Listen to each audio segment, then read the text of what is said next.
కేసీఆర్ సొంత కుటుంబంలో అధికారం కోసం ఇంటర్నల్ వార్ జరుగుతోందా? ఏపీలో జగన్ శర్మిలాల, తెలంగాణలోనూ త్వరలో అన్న చెల్లెల పోరాటం చూడబోతున్నామా?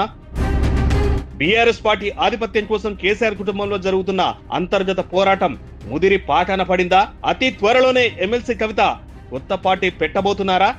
బీఆర్ఎస్ చీఫ్ కేసీఆర్ కూతురు కల్వకుంట్ల కవిత గత కొన్ని రోజులుగా తీసుకుంటున్న పొలిటికల్ స్టెప్స్ ఆ పార్టీలో కలకలం రేపుతున్నాయి. లిక్కర్ స్కామ్ లో అరెస్ట్ అయి బయటకు వచ్చాక చాలా రోజుల పాటు సైలెంట్ గా ఉన్న కవిత ఇటీవలే బయట కనిపిస్తున్నారు. అదాని ఇష్యూపై ట్వీట్ చేసిన కవిత అదానికి ఓ న్యాయం, ఆడబిడ్డకు మరో న్యాయం అని ప్రశ్నించారు.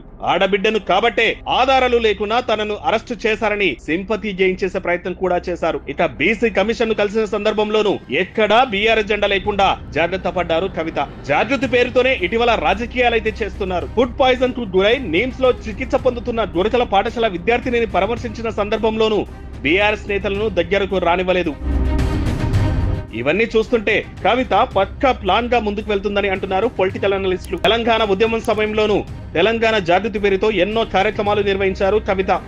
టీఆర్ఎస్ కాస్త బీఆర్ఎస్ అయ్యాక తెలంగాణ జాగృతిని కూడా భారత జాగృతిగా మార్చారు.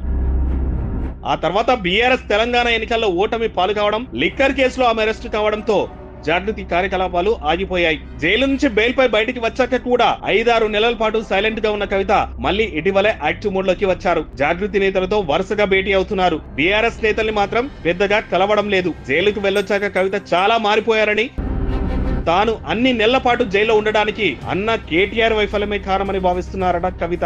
అందుకే బీఆర్ఎస్ లో తనకు కీలక స్థానం కావాలని పట్టుబట్టారని కూడా చెబుతున్నారు. దీనికి కేసీఆర్ నిరాకరించడంతో జాగృతి పేరుతోనే రాజకీయాలను చేయాలని కవిత ప్లాన్ రెడీ చేసుకున్నారట.